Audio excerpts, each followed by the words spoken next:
Welcome in here to Palmetto Sports Daily. It's a Monday, so we are talking all things happening in college football. The Clemson Tigers were on a bye this weekend. The South Carolina Gamecocks came oh so close to beating Alabama, but fell short once again. But the biggest news taking over college football this weekend, LSU firing head coach Brian Kelly. Y'all, we now have 8 Power 4 college football head coach openings right now. I can't remember the last time we've had this amount of high impact kind of openings at this point in the season already. Obviously, we saw Florida part ways with Billy Napier recently. Penn State still going to be looking for a head coach, but LSU kind of taking over what could be that top spot or the top job opening right now in Power 4 college football. I actually saw a tweet, I think it was yesterday, jokingly, and it was like, man, how is Lane Kiffin going to coach 4 schools at once? Because obviously that's one of the top names being thrown around for who all these schools want. But I was like, all right, got to give credit where credit was due. That was pretty funny to see here.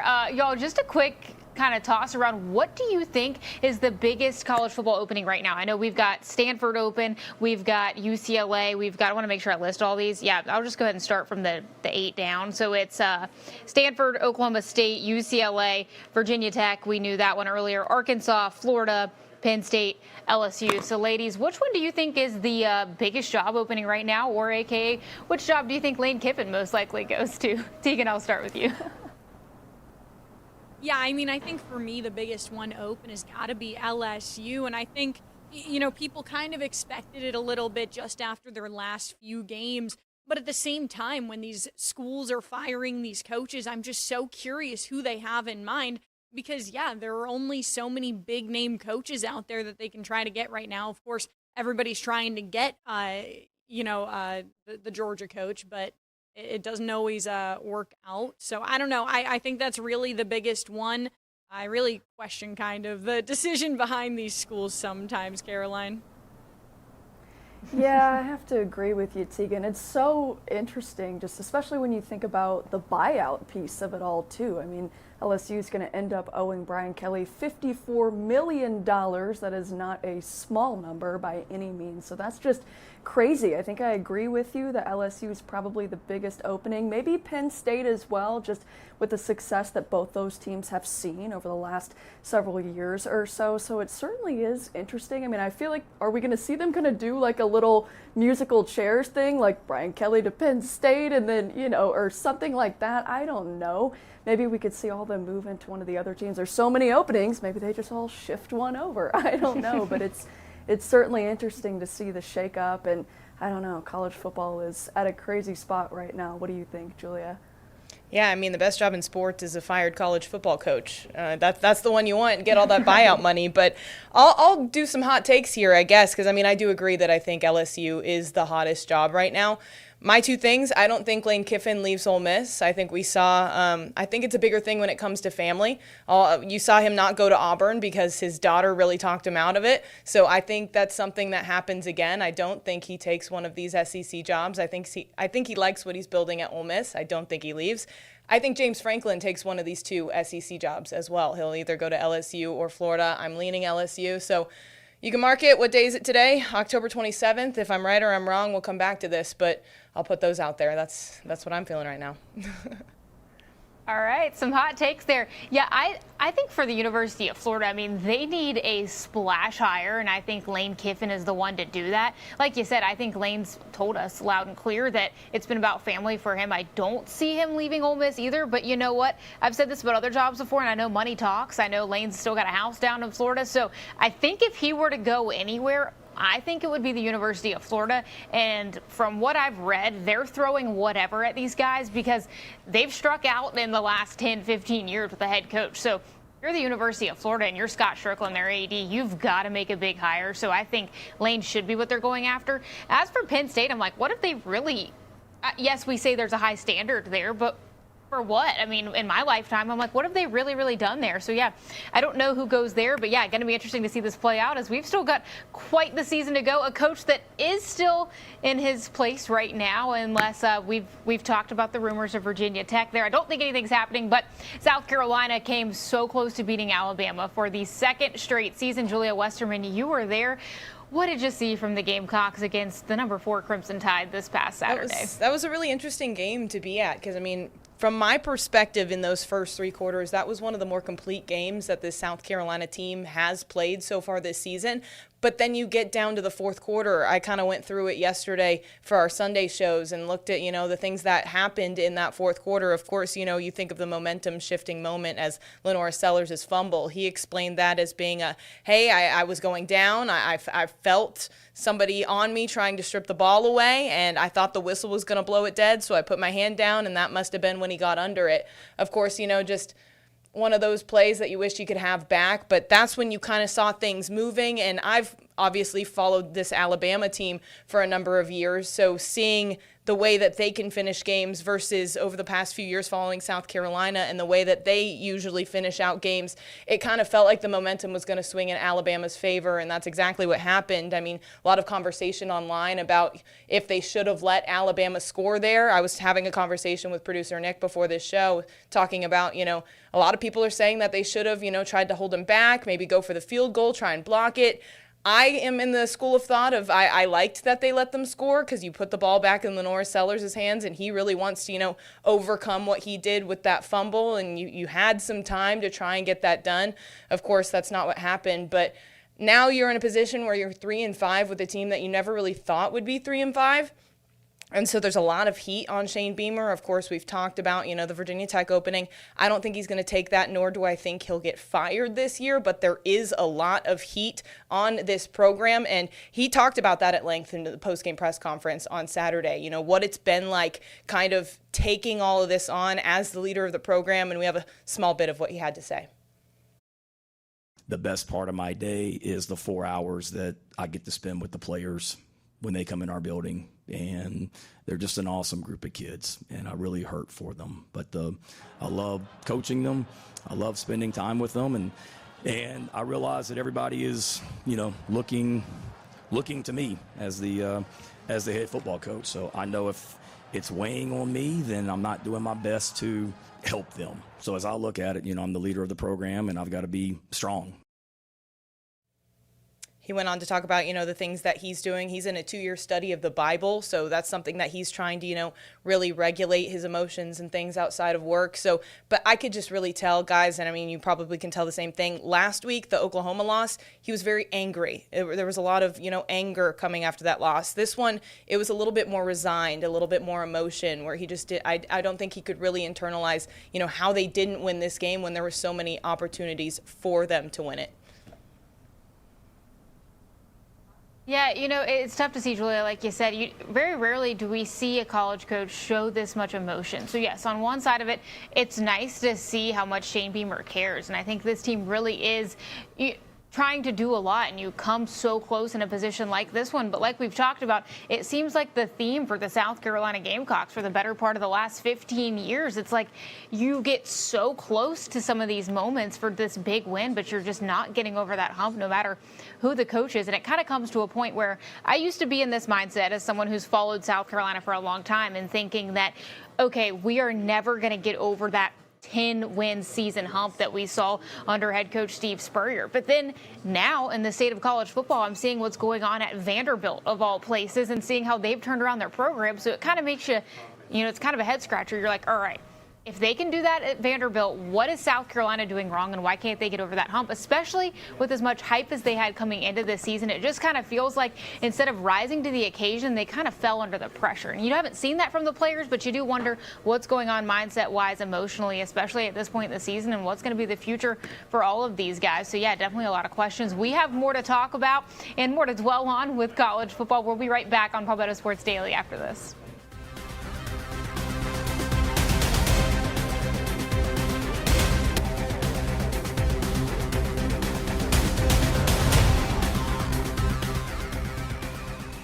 Welcome back here to Palmetto Sports Daily. We talked about how the Gamecocks fared over the weekend. Now we're going to drop down to some FCS football, where the Furman Paladins took down the Citadel 24-14 in a rivalry game. And y'all, the Citadel, they always say that their rival is VMI in the Military Classic of the South. But if you ask the Citadel head coach Maurice Drayton, he even said it again today. He said, "Purple still makes me puke." This guy hates Furman. He played at the Citadel, so this rivalry loss he's taking extra tough. Now, both of these teams entered Saturday's matchup matchup 2-2 in SoCon play. Furman getting the edge. Caroline Soro, you were there. Just what did you see from the Paladins this past weekend?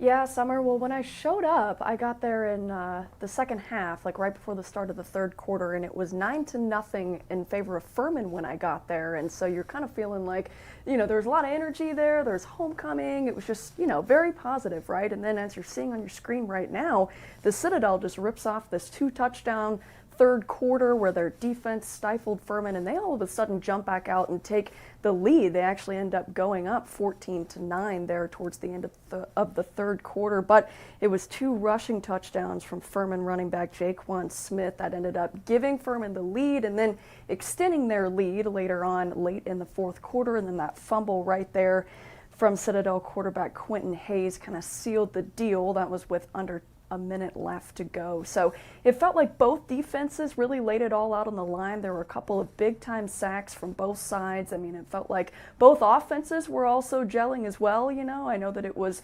24-14, but you saw a couple of big pass plays there, and it just felt like there was a lot of juice, like you mentioned, Summer, in this rivalry matchup. These teams, obviously, they do not like each other. They like playing each other because they want to win. And that feels like just about every matchup in the SoCon, right? It's super competitive. And head coach Clay Hendricks talked about that and just how every single game can really boil down to a couple key moments, kind of how this one did and what ended up being a really close contest there the entire way. Heck, I told Coach Drayton before the game, we were talking, and I don't know Coach real well, but I like him, respect him, and I know a number of guys on their staff. And I kind of think our whole league this year, it's every game's about 4 or 5 plays, really are the difference makers in the game. Now, you turn it over a bunch or you do some things to beat yourself, yeah, it cannot be about 4 or 5 plays. And I think if you kind of go back even through this game, we kind of had control and then a couple of plays, but really I just think that's kind of how it is. And I think it's how it'll be next week, if both sides do what they're supposed to do. Now, Coach mentioned next week Furman plays host to the SoCon's top team, Mercer, next week, who just won this past week against the Virginia Military Institute 62-0. That's quite a margin there, but let's go ahead and go back to the Citadel, focus on this past game. Summer, what were you thinking, and what did Coach Maurice Drayton have to say after the game? Yeah, Caroline, I think what you mentioned about the SoCon, this is what I love about SoCon football, is that a lot of these games are deep-rooted rivalries. They play this matchup that's been going on for nearly a century, and then this weekend, the Citadel welcomes VMI, and they've been playing for over a century. So very deep-rooted rivalry, like we said. Now, I just talked to the Citadel head coach, Maurice Drayton, a few minutes ago. He said he was actually pleased with how they threw the ball. If you follow the Citadel, they're not used to throwing the ball too much, so he said overall he liked what Quentin Hayes did. Now, they've played him and Kobe Tompkins at quarterback. He said he's not naming a starter again for this weekend, but he said expect to see both guys again this Saturday. He said it doesn't really matter who they trot out there first because both will play. So working that 2-quarterback system well. This weekend they get VMI, like I said, another rivalry game. These two first met back in 1920. They've played, I think this is the 81st meeting since they took some time off in between there a few years. But Drayton said he might have made it too much about the rivalry last weekend. But here's what he had to say about this weekend with VMI. In 2023, VMI came into our house, they beat us, and things got a little heated after the game. They challenged our team, they challenged the core on the field, and that stuck with us. This week is about response, not revenge.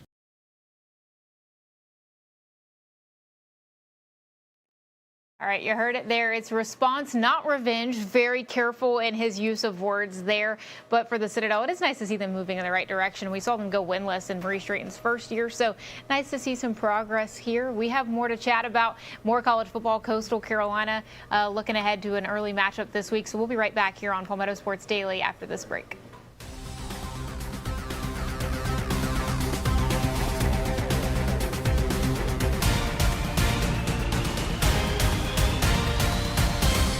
Welcome back to Palmetto Sports Daily. A great weekend for the guys down in Orangeburg. SC State goes on the road and takes down Norfolk State 51-20 for their first win in MEAC play. Of course, we talked about this a little bit last week. MEAC play just getting started now because there's only 6 teams in the conference. So nice to start off with a big win, and there were a lot of things to really take away from this Bulldog performance. I mean, of course, you win by 31, but big thing here is they put up 35 points in the second quarter. They really just got things humming there, and they scored in every quarter of the game, but that's where they really found the separation in this matchup. And Billy Atkins was the quarterback for this one. He was 24 of 36 for 428 yards, 4 touchdowns, and an interception. He kept finding Jordan Smith. He had 7 receptions for 197 yards and 2 touchdowns. And really big theme of this entire season is the fact that Chennis Berry really had to replace people in every position group. I mean, a lot of really big names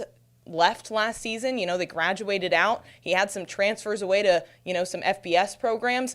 So he had to replace a lot, and this team is 5-3. They're sitting at the top of the MEAC conference at this point. So just, the ability to really, keep this program going when you've had to replace so much. I know a lot of programs out there don't have the same success as, a program like SC State. So talked to Coach Berry about this today, and, he really had a lot to say about that replacement of all of this depth, and that's something that they've focused on a lot as they've gone throughout this season. I really love that, and, you look at our team. We had a pretty dominant football team last year, but all those guys are gone. I keep saying it. They're all gone. It's a new guy, the next man up. It's nothing I'm just making up, guys. All right, so we give the next man an opportunity and to see those guys hunt. We got a good football team, but it's about creating depth. It's about creating competition. And I'm super excited about the young men playing well at the right time. Yeah, lots of success across the board for this team. They come back home this weekend to take on Morgan State and, just looking to get to 6-3 as they march toward getting a berth in that Celebration Bowl in December. Well, hey, somebody has a short week, and that's Coastal Carolina. Teagan, they're playing Thursday night. Yeah, Coastal Carolina's at home Thursday. They're coming off of a bye week, so they have had some extra time to prepare for this. It's the only Thursday game they're playing this season compared to the 3 that they played last season. So I'm sure that they're glad there's only one sort of short week. But Coastal Carolina, of course, coming off of a big win at App State, a big rivalry, a big road game, a very harsh environment with the students there. So they're pretty excited to come back home to Teal Nation to play in front of them. Of course, the quarterback carousel continues with Coastal Carolina. Zamari Collier was the starter against App State after Tad Hudson was ruled out, but we're not quite sure who we're going to see at quarterback. Tim Beck, of course, never likes to give up his answers and say who's starting. I'm sure we'll ask him tomorrow at the press conference anyway. But I mean, if I'm giving my 2 cents here, I'm starting Samari. He gave the team a spark. He can run. He can use his legs. He's a versatile quarterback. Tad Hudson just, in my opinion, really didn't bring that spark to the team. This is the 3rd quarterback they've used this season. They also used MJ Morris in the start of the season, so we'll see about their quarterback question. As for Marshall, they've got Carlos Del Rio Wilson under center, a QB that I've actually seen play a good amount. He played 2 years at Syracuse, including, my junior and senior year there, so I've seen him play. I've seen what he can do. So he's also versatile. He's had a really good year at Marshall so far, so the Coastal defense will have a bit of a challenge there, but we'll have to see. It should be good. It's also, of course, the day before Halloween, so lots of Halloween activities going on during the game, including Medieval Times nights coming out during halftime. I'm kind of curious to see if we'll actually see horses on the field. I don't know. We'll have to see. We're going to continue previewing the game throughout the week, so we're going to take a quick break here on Palmetto Sports Daily.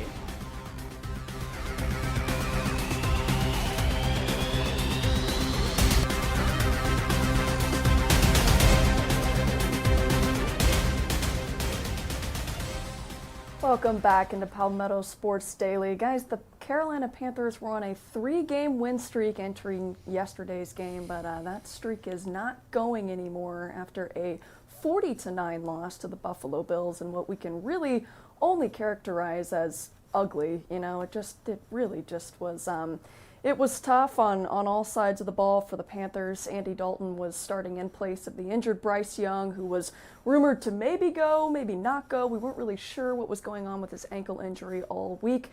The Panthers called him doubtful on Friday, and then he ended up not playing. He was watching the game in sweats and a hoodie on the sideline. And in his place, Andy Dalton had 3 turnovers, 2 fumbles, and an interception, which did not help the Panthers' case. And the Bills, on the other end, had 410 total yards of offense, and their running back, James Cook, went for 216 yards and 2 touchdowns. We're used to seeing Rico Dowdle put up those numbers, but it came from the opponent this time. And when you're playing a team like the Bills, you know, it's one of the better teams, right, in the NFL, or has been for the last couple years. Andy Dalton was asked after the game if this game was a measuring stick, playing a team like that, for where the Panthers are at this point in time. Well, I mean, we obviously didn't play anywhere near the type of football that we know that we can play. So, I mean, yeah, you can say it's a measuring stick, but I think at the end of the day, we didn't even give ourselves a chance, and that, you know, for me, I didn't give this team a chance. Just playing complimentary football, we didn't do a good job of it today. We couldn't stop anything. Our offense couldn't really get going, so that's a recipe for disaster, and that's why the score was the way it was. So you go back to work. That's all you can do. If you're a man, you'll show up and you'll make it better. If not, then, you know, you'll fall and succumb to this. Players were adamant in the locker room after the game about not letting the frustrations boil over and get into the locker room, but we did see what looked like a fight break out on the field. It appeared that Bills' Deion Dawkins and the Panthers' A'Shawn Robinson kind of got into it. Words were exchanged. There was shoving. Guys, I'm curious, what did you see from that, and what do you make of the frustration from the Panthers side of things? Yeah, you know, there's kind of 2 sides to it. One, it's like you just lost 40-9. What are you fighting about? But also, I'm like, at least they're fired up. I think Dave Canales said it in training camp this summer, too. You want to see the intensity. I'm like, you know, yeah, at this point, it's like you lost 40-9. But, you know, I like to see the intensity, and I hope Bryce Young's back next Sunday. Teagan? Yeah, there was frustration on both sides. The Bills obviously struggling the last few games against the Falcons and the Patriots, so they had a little bit of exasperation there. But, yeah, we'll kind of have to see what the Panthers do from here and if it is a measuring stick. But for right now, that's going to be it for Palmetto Sports Daily. Thanks for joining us.